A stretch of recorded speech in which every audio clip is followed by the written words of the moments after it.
那么陈先生，那么我们也看到呢，就是说在这一次柏林讲话以后呢，大陆方面呢，既在政治上表态，这是一个台独的自白啊，就实际上它的内容，因为很多我看那个台湾很多媒体也说啊，这个讲话稿呢，可能是被这个美国预先看了，但是美国这些人呢不太懂中文啊，不会领会到其中的台独的意味，但是实际上呢，它就是一个按照北京的看法，就是一个台独的自白。那么在这个政治的定性之外呢，北京也做出了比较强烈的反应。我们看到，就马上要进行一个全方位的一个演习，包括在台湾的东部、在北部，甚至在金门、马祖附近的一个比较大规模的带有实战意味的演习。那么您看未来这个台海形势会有些什么发展呢？其实我对未来台海的形势并不乐观，因为有2、3种的一个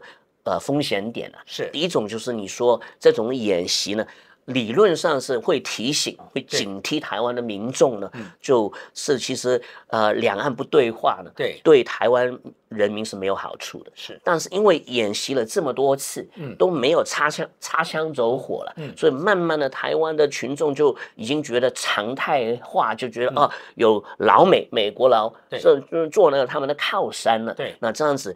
解放军也不会真正实际做什么行动，最多就是有几天的演习啊，然后领空领海要关闭一下，就一点点不方便而已。但是其实呢，如果聪明的人会看到2种的风险，我觉得台湾的民众必须要关注的。第一就是擦枪走火这种东西，没有人能控制得了。就是解放军的军舰呢、战斗飞机啊，围绕着这个台湾的领空领海去巡逻的时候，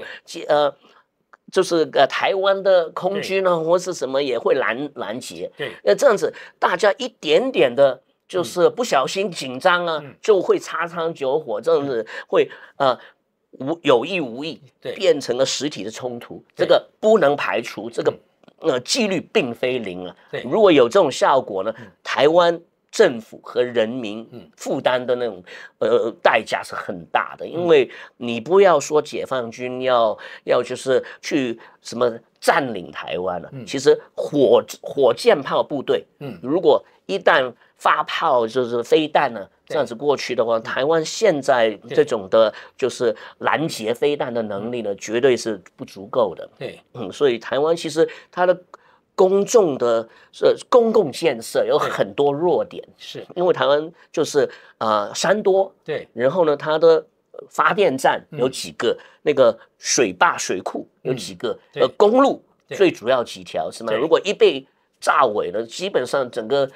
岛的平常的正常运作就没了，所以这个第一个风险。但还有第二个风险，第二个风险并不在两岸，而在美国华盛顿，这个是台湾聪明的人要知道。就是现在美国的就是当地国内的政治，并不是很和平。就是当地的共和党和民主党派呢，他们两边呢基本上是水火不相容的。特朗普和这个拜登两个阵营呢，今年11月份会有总统大选。万一他们两个人票数很接近，特朗普是绝对不会认输的。在这种状况下，明年1月份谁是合法的总统，没人知道。第二，如果到明年1月份，美国华盛顿没有一个合法的总统呢？你要知道，在美国的行政的体系里面，3军统帅不是美国的3军统帅就是总统。如果谁都不知道谁是合法总统，谁下命令，就算美国是希望能援助台湾，也没有个总司令去发施号令。陈先生，关于美国总统这个未来11月以后谁上台，是否拜登继续连任，或者特朗普重返白宫，对两岸关系的影响，等一下我们再谈。我们先把那个台海的演习再说一下，因为我看了台湾的军方的，因为老百姓呢基本上就是看热闹以为呢这个解放军的演习呢就是老一套每个都是重复，所以呢就认为了是狼来了啊，不，每次都是一样。但是军方，台湾的军方，例如说他一个这个很有名的军事研究员叫接种的，他就说这一次的演习其实跟以往很不一样的地方，就是说这一次呢，实际上已经是带有攻岛的这样的一个意味。那么过去呢，就是特别是那个佩洛西来那次，那么大陆方面主要是用这个导弹、用火箭来封锁困岛。那么现在呢，就是带有了。那么未来如果再发展到用这个大规模的兵力的投送的演习，那么其实就更加越来越接近这个实战了。所以在这样的方面，你是预料是不是？你也觉得这个大陆实际上也是在做这样的武力攻台的准备呢？其实我觉得这个是最后的一招了。其实如果要就是施压的话，有很多其他的方式，比如说台湾是需要国际贸易的，它因为台湾这个地方不是很大，它所有输出都要海运、空运，包括他们能源啊、食物啊，很多都需要的。如果封锁海运这个海运不能进行，然后空域也没办法通行的话，就已经是非常重的一个打击了。所以我觉得也不一定是，如果目标不是说要征服台湾，也是要给台湾压力，必须要跟北京谈判，就是派一个代表团去谈判统一的话，也不一定需要走到最后这一步。是的，但是这个环岛这种的封锁那个海域空域已经是很大的警告。聪明的台湾人要看得到，台湾和很多的岛国有点像，就是必须要依赖航运。对，没有空运，没有海运，你根本整个供应链，无论是那个商业啊、食品啊、能源都没了。是。那么我们回到这个刚才就是讲到美国的大选的问题哈，特朗普和这个拜登，您觉得特朗普和拜登的台海政策是大同小异呢，还是说完全一样的？您怎么看呢？其实他们美国共和党和民主党现在他们两个党派的共识的点不多了，对，他们是水火不相容，但是在对中国的策略比较一致。他们觉得我们中国呢已经崛起了，而且他们是想尽办法要拖着我们的后腿，要减慢我们的发展。对，然后如果台湾是他一张牌的话，他一定打这一张牌了。对，但是他们也不想见到战争。对，他们要想尽办法去挑衅一下，看那个也不止台海问题，在我们南中国海。他也一直在鼓励菲律宾啊，或是越南呢去挑战我们的海域啊，所以关键就是美国来了，他有几个宣盘。第一个宣盘是军购，对，就是你是有钱的国家，无论是那个欧洲的那些叫什么北大西洋公约组织的成员，你要拿你国民生产的2%。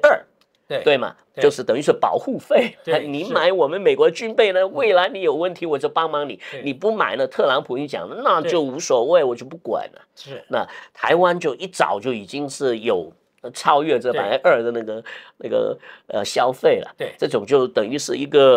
一种支持美国的那个国防的工业的一种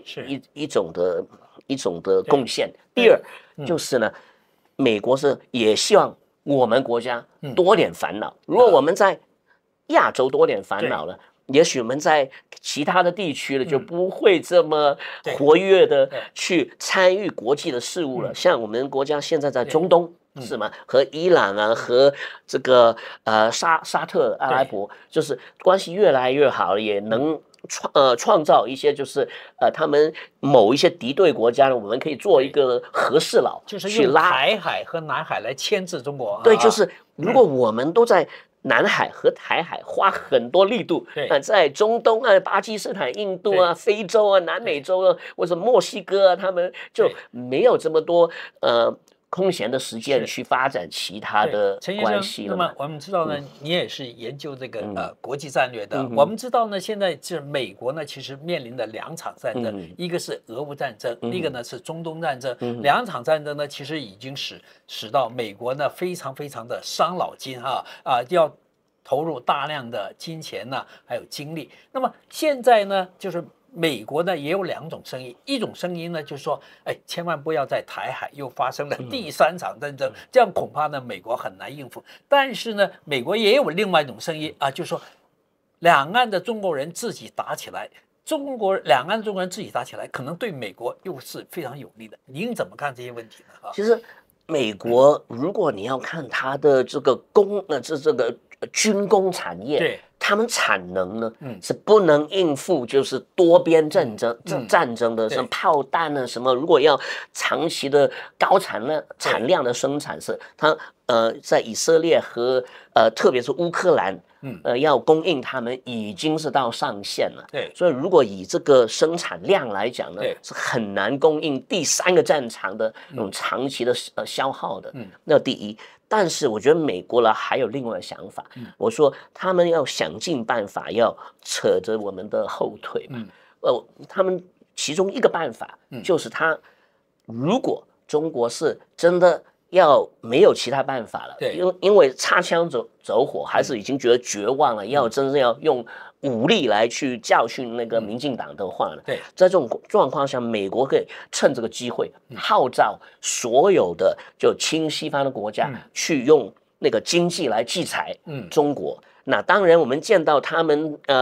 这些国家制裁那个俄罗斯不是很成功，是。但是呢，这个是我们中国的经济体系和俄罗斯不太一样。对，俄罗斯是一个他们出口的东西都是能源啊，都是矿产的木材。对，而这些就是我们叫 commodities。这些产品呢，就很多国家都需要，所以如果他们不输出给西方的话，可以好多其他国家都要买。但是我们国家是一个经济出口大国，我们制造业